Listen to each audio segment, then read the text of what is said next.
¿Recuerdan ese disco trilaminar que tenía tres capas? El ectodermo, el mesodermo y el endodermo, que a partir de aquí se daba origen a todos los tejidos y órganos desde ese disco trilaminar. Bueno, vamos a ver ahora qué relación existe entre el tejido epitelial y justamente ese disco trilaminar. Del ectodermo deriva el tejido epitelial que forma la capa externa o epidermis de nuestra piel y el tejido nervioso. Del mesodermo deriva el tejido epitelial que forma los mesotelios. Recuerden que los mesotelios eran como membranas que recubrían, por ejemplo, la que recubre los pulmones se llama pleura, la membrana que recubre el corazón se llama pericardio y la que divide los órganos en la zona abdominal se llama peritoneo. Y los endotelios de los vasos sanguíneos, el endotelio es el tejido, los vasos sanguíneos, sobre todo la parte capilar, solamente tiene endotelio, porque son los más finitos para favorecer el intercambio, por ejemplo, de gases a nivel pulmonar, donde se libera el dióxido de carbono y se intercambia incorporando el oxígeno del medio ambiente.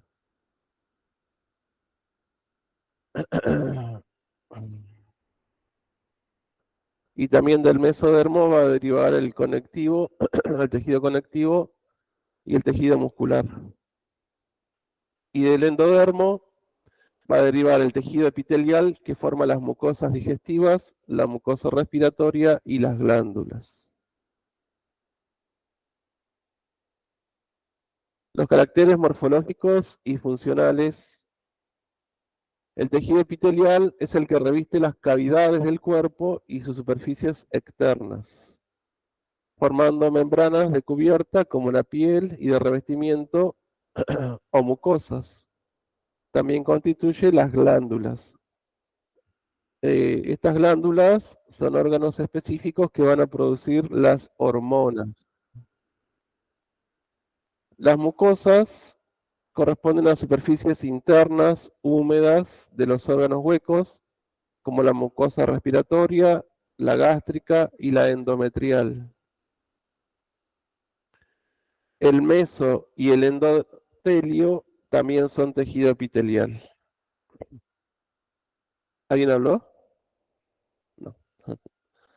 Por lo tanto, si digo tiroides, que es una glándula, si digo mucosa esofágica, si digo epidermis, pleura, estoy hablando de tejido epitelial. ¿Mm?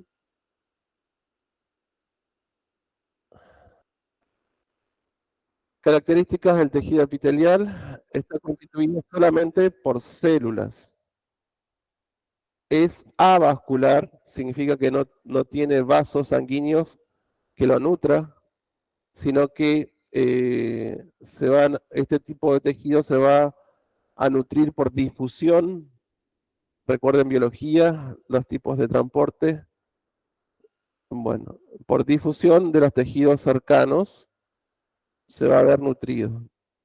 Se apoya sobre membranas basales, posee lámina basal, sus células deben permanecer húmedas, se hallan cubiertas por el glicocálix, están unidas por distintos tipos de uniones celulares.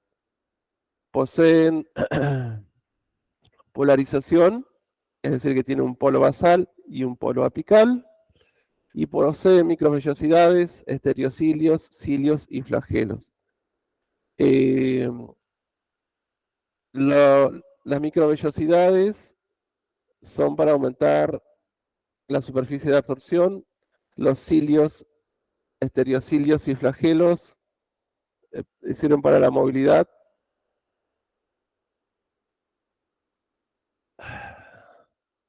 ¿Sí?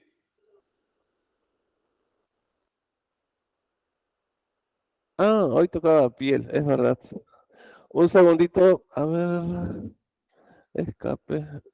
Me sonaba parecido.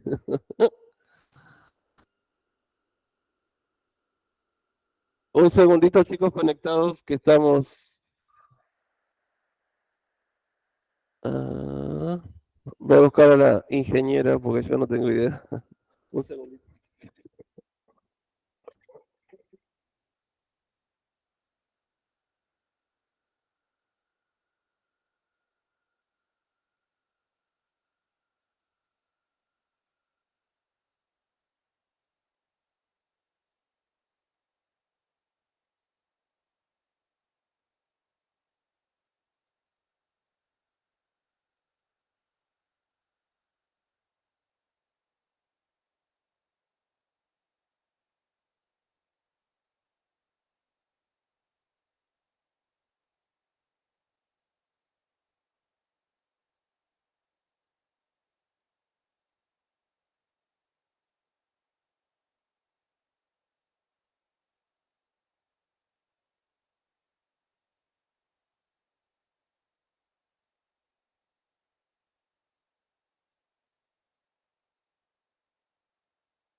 Bueno, chicos, cambiamos la hocha porque epitelial lo habíamos visto el último lunes.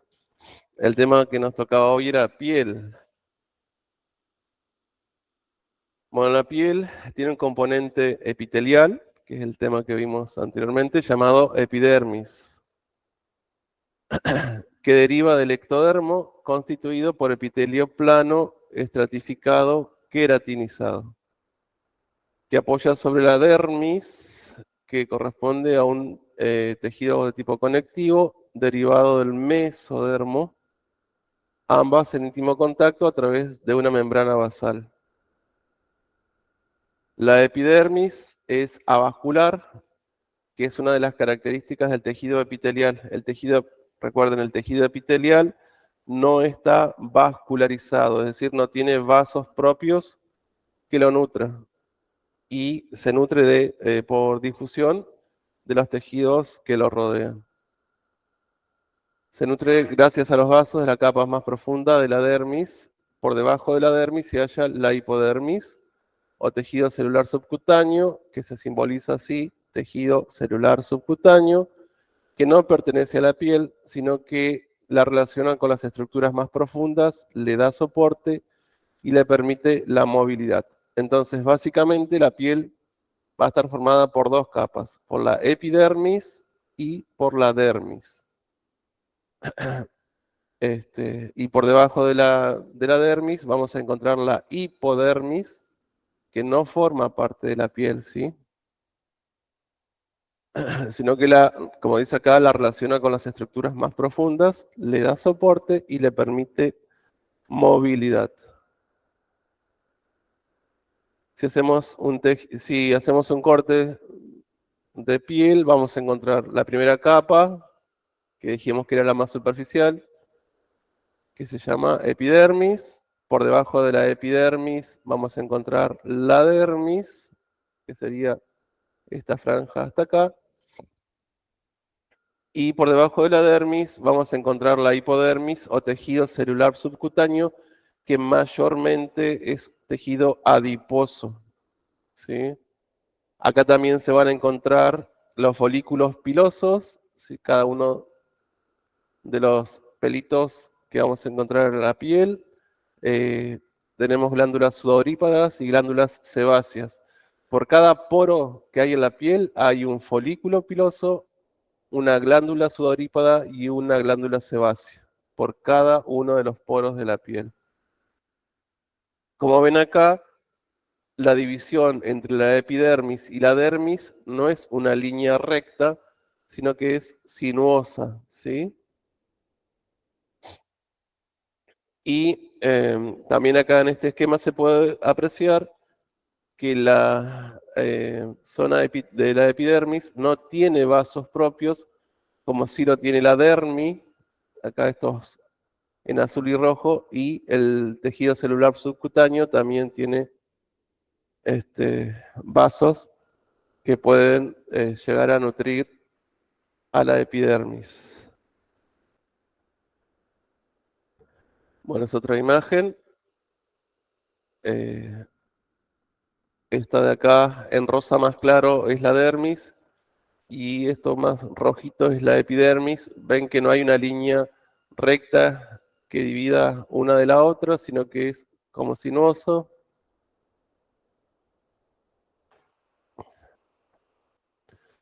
¿Cuáles son las funciones? Entre las numerosas funciones de la piel podemos destacar las siguientes. Protección por medio de la queratina, que crea una barrera contra los gérmenes. La melanina nos protege contra los rayos ultravioletas. Asimismo, la piel evita la evaporación de los fluidos corporales por medio de las glándulas sudorípadas y sebáceas que mantienen humectada y lubricada la piel. La vitamina D es sintetizada cuando la piel es expuesta a la luz solar. Y es en la piel donde se originan los distintos tipos de sensaciones que nos conectan con el medio exterior. Es decir, cuando hace frío, cuando hace calor, podemos percibir si una textura es lisa, si una textura es rugosa, todo gracias a todos los receptores que hay en la piel. Esta melanina es lo que le da el color cuando la gente se expone al sol, que se broncea, se activan estas células que se llaman melanocitos y producen esta sustancia que es la melanina, que se ubica por encima del núcleo celular para evitar que se dañe. La epidermis, el epitelio plano estratificado, se dispone en capas o extractos. tenemos la capa más profunda, que es la capa basal, o capa germinativa, que son células cuboides o cilíndricas, ricas en ribosomas, que se dividen por mitosis e impulsan hacia afuera las capas más superiores, hacia las capas más superiores, renovando constantemente la epidermis. Luego hay una capa intermedia o estrato espinoso o de Malpighi, que son células poligonales unidas por desmosomas que contienen tonofilamentos, que las capas superiores forman las tonofibrillas de un compuesto que se llama citoqueratina, que le otorgan cohesión y resistencia al rozamiento de los epitelios. Si uno se estira la piel en cualquier dirección, no se rompe, ¿sí? Es decir, que está unida o que tiene cohesión y resistencia a las fuerzas de rozamientos. La capa o estrato granuloso, a medida que ascienden, las células se van aplanando y adquieren gránulos gruesos basófilos de queratohialina en su citoplasma, que van a constituir el material interfilamentoso de la capa córnea. Más hacia arriba, más hacia la superficie, tenemos el estrato lúcido, que está formado por células aplanadas, son eosinófilas, cuyo núcleo y organelas van desapareciendo. Y por último, la capa más superficial es la capa o estrato córneo, compuesta por células muertas, anucleadas, que forman escamas de queratina. Esta descripción corresponde al epitelio de la piel gruesa. Piel gruesa vamos a encontrar en la palma de las manos y en la planta de los pies. En la piel fina, la capa granulosa puede estar poco desarrollada y falta el estrato lúcido. ¿Sí? Vieron que son 5. La más profunda dijimos capa basal o germinativa. Por encima de esta está la capa intermedia o estrato espinoso o estrato de Malpighi. Por encima de esta va a estar la capa o estrato granuloso. Por encima el estrato lúcido. Y por último la capa o el estrato córneo. Todos estos 5 van a estar en la piel gruesa de palma de mano y planta del pie. Y en la piel fina, es decir, el resto del cuerpo, esta capa o estrato granuloso puede estar poco desarrollado y sí va a faltar el estrato lúcido.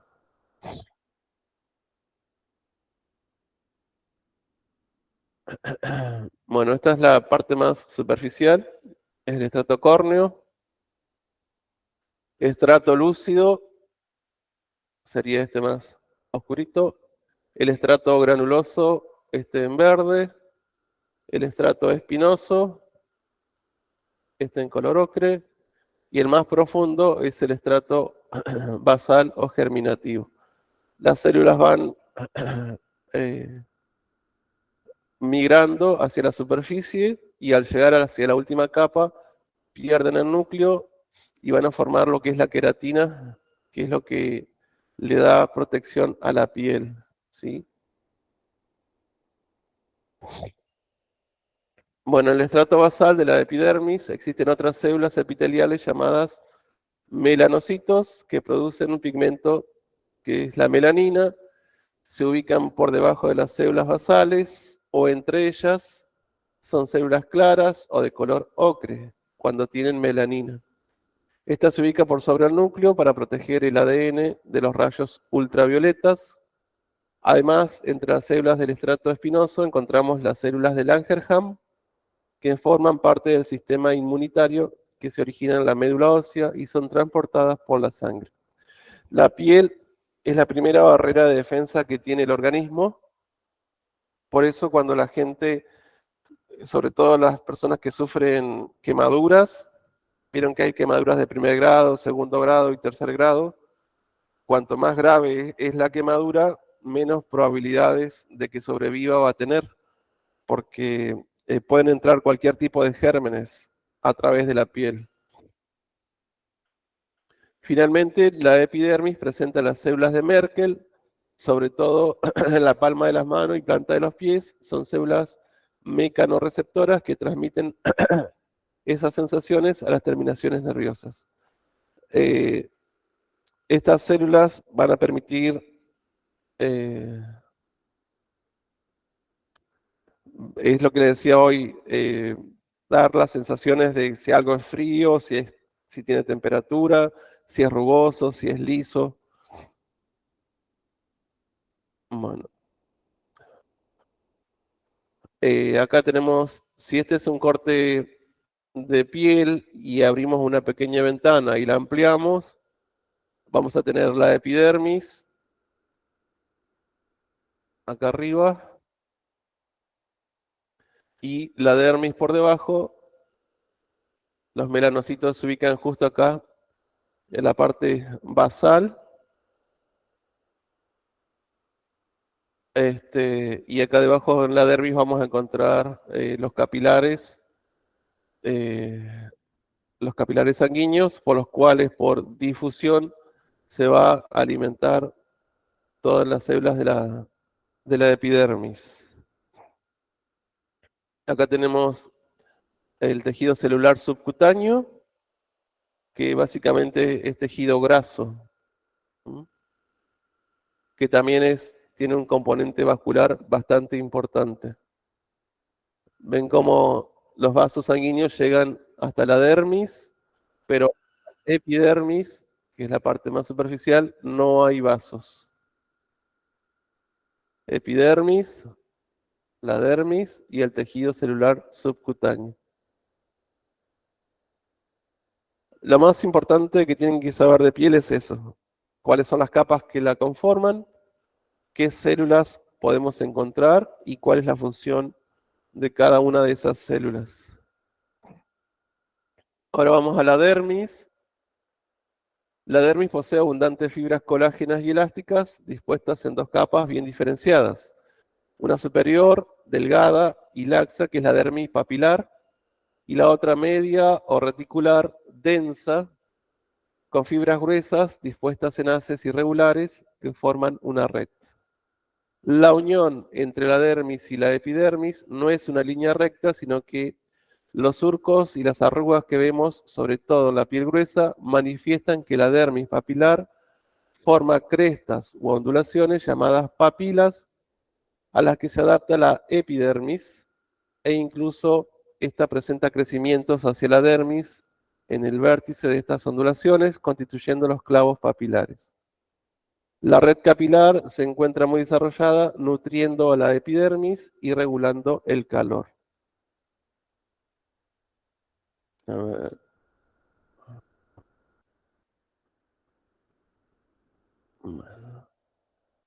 Acá están estas ondulaciones. Acá la dermis sube y a su vez la epidermis es como que se mete dentro de la dermis. Es como que hacen así un encastre entre la dermis y la epidermis.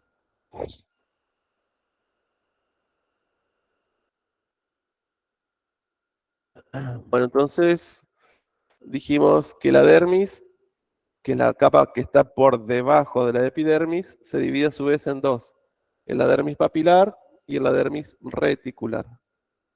La dermis papilar con capilares que aportan nutrición para que la epidermis, que es epitelio muy activo, pueda mantenerse en el tiempo. Y la dermis reticular se divide en dos, una parte superficial y una parte profunda.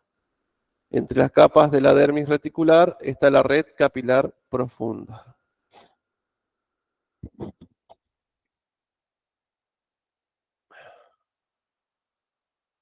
Esta es la capa córnea de la piel. Esta es la epidermis. Como ven, les vuelvo a repetir, la línea que separa la epidermis de la dermis no es una línea recta, sino que es sinuosa. Bien. Y después tenemos la dermis papilar, que sería esta zona de acá, y la dermis reticular, esta parte de acá.